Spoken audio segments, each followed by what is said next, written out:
పొంగునూరు నియోజకవర్గంలోనే కాదు, ఈరోజు చిత్తూరు జిల్లాలో ఇంకొక విషయం కూడా చేయాల్సి ఉంది.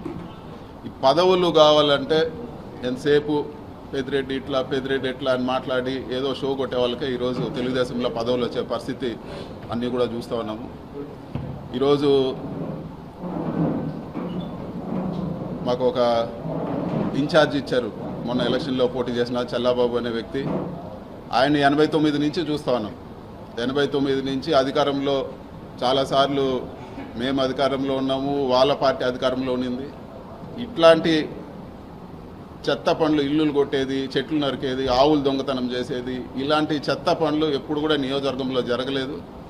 చల్లాబాబు కూడా నేను చెప్పేది ఒకటే, మేము ఒక ఇంట్లో 10 మంది ఉన్నాం. నన్ను అరెస్ట్ చేసినా నేను పట్టించుకోను, అన్నిటికీ సిద్ధం, దేనికైనా సిద్ధం. నన్ను చంపినా కూడా నాకు పర్వాలేదు. మా ఇంట్లో లేకపోతే మా తమ్ముడు వస్తుంది, మా అమ్మ వస్తారు, ఎవరో ఒక వస్తారు. ఖచ్చితంగా మేము రాజకీయాల్లో ఉంటాం, ప్రజలకు కాన్స్టిట్యున్సీలో నియోజకవర్గంలో ఖచ్చితంగా నిలబడతాం. నీ పరిస్థితి నువ్వు ఆలోచించుకో. చంద్రబాబు ట్రాప్లో పడద్దు. నువ్వు చేసింది ఏంటి? పోలీసుల పైన గొడవ చేసి నువ్వు జైలుకి పోయినావు. అంత మాత్రాన ఈరోజు అందరిపైన కక్ష పట్టి పోలీసులు ఆ రోజు కూడా ఏంటి, కళ్ళు పోయే విధంగా బళ్ళు కాల్చి ఓపెన్గా పోలీసుల పైన గొడవ చేసినావు. వైఎస్ఆర్సీపీ వాళ్ళు ఎప్పుడు కూడా పొంగునూరు నియోజకవర్గంలో ఏ గొడవ చేయలేదు, ఎక్కడ అవ్వలేదు. ఇట్లాంటివి చంద్రబాబు ట్రాప్లో పడి నువ్వు చేసుకోవాలంటే నీ ఇష్టం అని చెప్పి కూడా నేను తెలియజేస్తా ఉన్నాను. నష్టపోయేది చివరికి ఇలాంటి చెత్త పనులు చేసి ఈ పాపాలంతా కొట్టుకుపోయేది చల్లాబాబే అని చెప్పి కూడా తెలియజేస్తా ఉన్నాను. అదేవిధంగా ఈ మధ్యలోనే ఒకే పార్టీలో పనిచేసినాము. రాంప్రసాద్ అని మొన్న మంత్రి అయినారు. ఆయనకు కూడా ఒకటే అజెండా, ఎంతసేపు మా పేరు చెప్తేనే ఆయన పదవి నిలబడుతుంది. ఆయన కూడా నేను చెప్పేది ఒకటే, కొత్తగా మీరేమి అమెరికా నుంచో లండన్ నుంచో వచ్చింది ఏం కాదు. అందరూ కూడా ఇక్కడ చూస్తూనే ఉన్నాము. నిన్ను కూడా అందరూ కూడా చల్లాబాబు కానీ లేకపోతే రాంప్రసాద్ కానీ చిన్నప్పుడు చెడ్డీలు వేసుకున్నప్పటి నుంచి అందరూ తెలుసు. ఇవేవి ఈ రాజకీయాల్లో ఏమీ శాశ్వతం కాదు. చంద్రబాబు ట్రాప్లో పడి మీరు అన్యాయం అయిపోద్దని చెప్పి నేను తెలియజేస్తానని చెప్పి కూడా ఇచ్చేస్తాను. Thank you. అందరు కూడా నమస్కారము. ఎలక్షన్ రిజల్ట్స్ వచ్చిన గత నెల రోజులుగా పొంగునూరు నియోజకవర్గంలో రాజంపేట పార్లమెంటు పరిధిలో అదేవిధంగా ఈరోజు మీడియాలో చూస్తున్నాము, రాష్ట్ర వ్యాప్తంగా కూడా ఈరోజు వైఎస్ఆర్ కాంగ్రెస్ పార్టీ నాయకులు, చిన్న లీడర్లు, వీళ్ళందరిపైన ఆస్తులపైన భౌతిక దాడులు, అదేవిధంగా రకరకాల ఈరోజు దాడులు గురవడం చూస్తూ ఉన్నాము. ఇది చాలా దారుణమైన పరిస్థితి. మరీ ముఖ్యంగా పొంగునూరు నియోజకవర్గంలో ఎప్పుడూ లేని కొత్త సంస్కృతికి ఈరోజు తెరలేపుతా ఉన్నారు. జేసీబీలు, ఎక్స్క్వేటర్లు తీసుకొచ్చి పేదోళ్ళు వాళ్ళు కష్టపడి వాళ్ళ జీవితాంతం సంపాదించి చిన్న ఇల్లులు, చిన్న సింగిల్ బెడ్రూమ్ ఇల్లు, చిన్న ఇల్లులు కూడా అవన్నీ కూడా జేసీబీలతో కూల్చేయడము, వాళ్ళ ఆస్తులన్నీ కూడా ధ్వంసం చేయడము, ఎక్కడో ఫ్యాక్షన్ నియోజకవర్గాల్లో చేసినట్లు చెట్లు, మామిడి చెట్లు అన్నీ కూడా వందలాది మామిడి చెట్లు కాపుకొచ్చిన మామిడి చెట్లన్నీ కూడా నరికేయడము.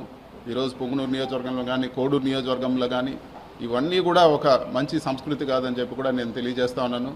రాజకీయంగా అంటే ఏదైనా రాజకీయాలు ఎలక్షన్లప్పుడు రాజకీయంగా కొట్లాడలే కానీ చిన్న వాళ్ళపైన వచ్చి వాళ్ళ ఆస్తులపైన, ఈరోజు వాళ్ళ కుటుంబ సభ్యులపైన, వాళ్ళ వెహికల్స్ కానీ, లేకపోతే ఇంకా కూడా దారుణమైన విషయం ఏమంటే పొంగునూరు నియోజకవర్గంలో పేదవాళ్ళు ఆవులు మేపుకొని బతికే వాళ్ళు ఆవులు దొంగతనం చేసి తీసుకెళ్ళిపోవడము, కళ్యాణ మండపాలు కూల్చడము, ఈరోజు దారులు ఇవ్వకుండా అడ్డగించడం, ఇన్ని కూడా ఘోరంగా జరుగుతూ ఉన్నాయి. వీటన్నిటిని కూడా ఈరోజు పరామర్శించడానికి పోదామంటే కూడా ఈరోజు పోలీసుల పైన ఒత్తిడి తీసుకొచ్చి హౌస్ అరెస్టు చేయడం జరిగింది. ఒక ఎంపీగా నా నియోజకవర్గంలో తిరగడానికి కూడా ఈరోజు నా నియోజకవర్గ ప్రజల్ని కలవడానికి కూడా ఈరోజు రెస్ట్రిక్షన్స్ పెట్టి తిరగనీయకుండా, ఇది వరకు షెడ్యూల్ పెట్టుకుంటే పోలీసు వారు ఇంకొన్ని రోజులు పోనీయండి సార్, ఎలక్షన్ అయింది ఇప్పుడే కొన్ని రోజులు పోనీయండి అని, మరి ఈరోజు కూడా హౌస్ అరెస్ట్ చేసి ఆపాల్సిన అవసరం ఏముందని చెప్పి కూడా నేను అడుగుతా ఉన్నాను. ఖచ్చితంగా ఇవన్నీ కూడా స్పీకర్ దృష్టికి కూడా తీసుకుపోతాము. ఇవన్నీ కూడా నా కాన్స్టిట్యూషనల్ రైట్. ఒక ఎంపీగా నేను ప్రతి గడప, ప్రతి కార్యకర్త, నా దగ్గరకు వచ్చే ప్రతి ఒక్కరిని కూడా కలిసే అధికారం ఉంది. ఈ విధంగా చేయడం సరైన పద్ధతి కాదని చెప్పి కూడా నేను తెలియజేస్తా ఉన్నాను. అంతేకాకుండా ఈరోజు సీట్లు తక్కువ వచ్చిండొచ్చేమో కానీ 40% మంది ఈరోజు రాష్ట్రంలో 40% మంది వైఎస్ఆర్సీపీకి ఓటేశారు. అంటే ఈ 40% మందిని రాష్ట్రం నుంచి పంపించేస్తారా? ఈ 40% మంది ఓటేసిన వాళ్ళందరిపైన మీరు దాడులు చేస్తారని చెప్పి కూడా నేను అడుగుతాను. ఇది సరైన పద్ధతి కాదు. ఇది సరైన పద్ధతి కాదు. ఇలాంటి దాడులు, ఇలాంటి చర్యలు మంచి పద్ధతి కాదని చెప్పి కూడా నేను తెలియజేస్తాను. అధికారము ఎప్పుడు కూడా ఎవరు కూడా శాశ్వతం కాదు. రాష్ట్రంలో ఎన్నోసార్లు పార్టీలు వచ్చినాయి పోయినాయి, కానీ ఇలాంటి సంస్కృతి రాష్ట్ర వ్యాప్తంగా ఇది ఒక కొత్త ఒరవడికి తెరలేపారు. ఇది మంచి పద్ధతి కాదని చెప్పి కూడా నేను తెలియజేస్తున్నాను. ఖచ్చితంగా క్యాడర్కు, వైఎస్ఆర్సీపీ నాయకులు అందరూ కూడా చెప్పేది ఏమంటే ఖచ్చితంగా ఈ ప్రతి ఒక్క కార్యకర్తకు అండగా ఉంటాము. సాయశక్తుల ఏ ఇబ్బంది వచ్చినా కూడా ప్రతి ఒక్కరు కూడా అండగా ఉంటామని చెప్పి కూడా ఈరోజు మీడియా ముఖంగా నేను తెలియజేస్తున్నాను. ఈరోజు ప్రోగ్రామ్కి మీరు వెళ్ళడానికి లేదు. మిమ్మల్ని ఈరోజు ఇక్కడే హౌస్ అరెస్ట్ చేయాల్సి వస్తూ ఉంది. మీరు మళ్ళీ కూడా మాకు ఇన్ఫామ్ చేయండి, మళ్ళీ కూడా మేము ఇది చేస్తామని చెప్పి ఇదివరకే నేను ఇన్ఫామ్ చేసి వచ్చాను. మళ్ళీ ఎందుకు చేశారని చెప్పి కూడా నేను అడగడం జరిగింది. విత్ ప్రొటెస్ట్ కూడా సైన్ చేసి ఇవ్వడం జరిగింది. కేవలం ప్రజలకు దూరం చేయలేని కక్షతో ఈ విధంగా వ్యవహరిస్తున్నారు అనుకోవచ్చా? ఈరోజు చెట్లు నరికేశారు, ఈరోజు ఇల్లులు కూల్చేశారు. సో ఒక ప్రజాప్రతినిధిగా నేను అక్కడ పోయి ఆ ఇల్లులు కూల్చింది కానీ, ఆ చెట్లు నరికించింది వాళ్ళు పరామర్శిస్తే రాష్ట్ర వ్యాప్తంగా ఈరోజు అందరూ కూడా తెలిసే పరిస్థితి ఉంది. ఇవన్నీ కప్పిపుచ్చడానికే ఈరోజు మమ్మల్ని నియోజకవర్గంలో తిరగనీయకుండా చేస్తూ ఉన్నారు. ఇంకా అదేవిధంగా ఈరోజు ఎంపీటీసీలు, అదేవిధంగా మిగతా ఉండే సర్పంచులు కానీ, ప్రజాప్రతినిధులు, చిన్న ప్రజాప్రతినిధులు అందరినీ కూడా బెదిరించి పార్టీ మారమనో, లేకపోతే వాళ్ళని ఒత్తిడి చేసో, లేకపోతే రిజైన్ చేయమనో రకరకాలు ఇవన్నీ చేస్తూ ఉన్నారు.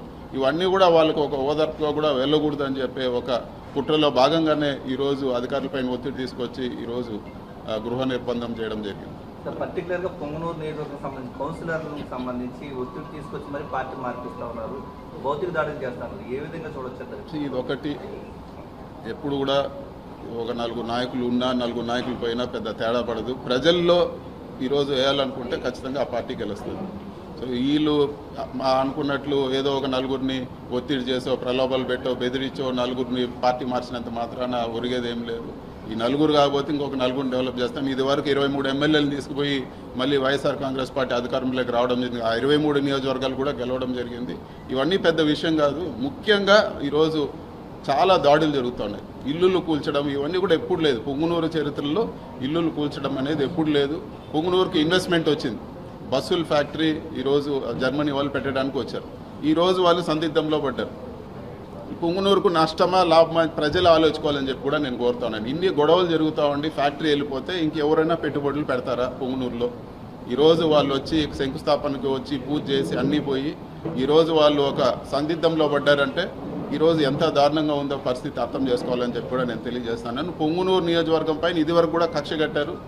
ఇప్పుడు మళ్ళీ కూడా కక్ష కట్టి ఇలాంటి చర్యలతో ఇలాంటి భయభ్రాంతులు గురి చేసి ఏ ఒక్క ఇన్వెస్ట్మెంట్ రాకుండా పొంగునూరు పక్కన ఎవరు చూడకుండా చేసే పరిస్థితి ఈరోజు వస్తూ ఉందని చెప్పి కూడా నేను మీడియా ముఖంగా అందరు కూడా నేను తెలియజేస్తాను.